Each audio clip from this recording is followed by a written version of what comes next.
हनुमान जयंती के दिन जहांगीरपुरी में दो समुदायों के बीच हुए टकराव की क्या है सच्चाई? क्या टकराव की रची गई थी साजिश? क्या दिल्ली को थी बदनाम करने की साजिश? क्या दिल्ली पुलिस भी है जिम्मेदार?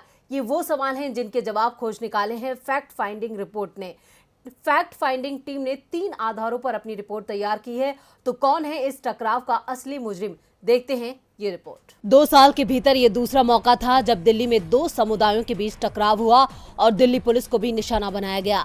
दिल्ली के जहांगीरपुरी में शोभा यात्रा के दौरान दो समुदायों के बीच तनाव बढ़ा। उसके बाद मुस्लिमों के घरों और दुकानों को भी ध्वस्त कर दिया गया।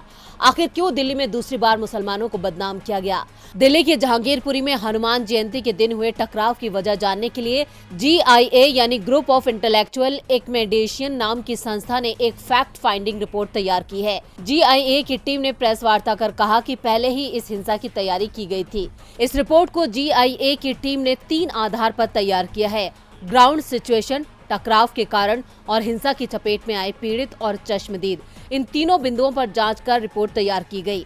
5 सदस्यीय टीम में advocate Monika Arora, entrepreneur Monika Agarwal, assistant professor Divyansh Sharma, assistant professor Shruti Mishra, assistant professor Sonali शामिल थी।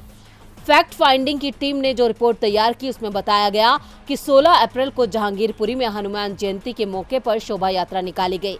ये एक सालाना आयोजन था। पिछले 15 से 20 सालों में उस इलाके में यह आयोजन होता रहा है। इस जुलूस का आयोजन विश्व हिंदू परिषद ने किया था। पुलिस और स्थानीय प्रशासन को इस जुलूस की तारीख, वक्त और रास्ते की जानकारी दी गई थी। रिपोर्ट में बताया गया कि ताजिया जुलूस जैसे धार्मिक जुलूस में सामान्य प्रक्रिया कर दिल्ली पुलिस लिखित रूप से अनुमति नहीं देती है। केवल पुलिस को इस बात की जानकारी दी जाती है और वो सुरक्षा की व्यवस्था करते हैं। इस तरह इस हनुमान यात्रा के दौरान पुलिस भी मौजूद रही। रिपोर्ट में बताया गया कि हिंसा के दिन जुलूस योजना के अनुसार अपने मार्ग में चल रही थी। 16 अप्रैल 2022 को जैसे ही जुलूस E ब्लॉक में मस्जिद के पास पहुंचा, कुशल चौक पर मस्जिद के बगल के घरों से हनुमान जयंती की झांकी पर पथराव किया गया। कुछ ही मिनटों में भीड़ तलवार, लाठी, लोहे की छड़ और कुछ पिस्तौल लेकर कुशल सिनेमा घर के बगल वाली रोड से निकली। जुलूस पर हमला कर दिया, जिससे टकराव का माहौल बन गया।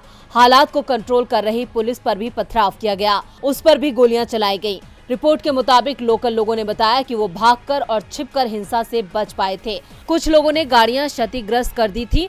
रिपोर्ट के मुताबिक हनुमान यात्रा पर हमला करने की पहले से साजिश रची गई थी। अब सवाल उठता है कि इस फैक्ट फाइंडिंग रिपोर्ट को लेकर पुलिस अपनी जांच को आगे बढ़ाएगी या फिर इस टकराव के असली मुजरिम अपनी राजनीतिक रसूख की वजह से बच निकलेंगे।